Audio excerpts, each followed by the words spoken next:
Welcome to Children's Mom Docs. I'm Dr. Kelly Ross with St. Louis Children's Hospital, and today we're talking about transitioning your child back to school. So transitioning back into that school sleep schedule is really important, and beginning with 2 weeks before and doing it gradually are the first two very important things. But then I always get from parents, why do that? Why stress myself out? Can't I just wait till the night before? And the reason for that is if you think about when you started your first job, that first day is a huge stressor.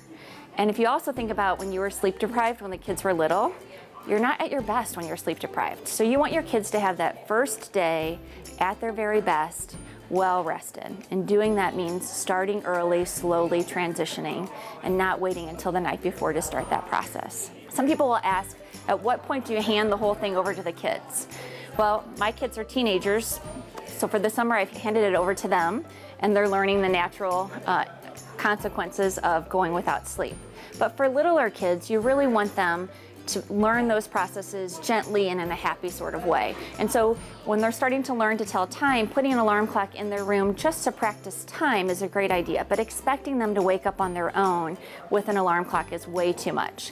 As they head towards middle school, that expectation is very reasonable. And if you know that your home status is going to change and they're going to have to start getting themselves up on their own as middle schoolers or high schoolers, then about a month before you're going back to school or that change is happening, you want to start having them set the alarm, but then you're the follow-up to make sure it's happening, so that by the time that hard stop of you being gone is happening, you're not having a child who's missing the bus and having a really bad day and making your day much less worse. Be sure to check out some other videos on the Mom Docs channel.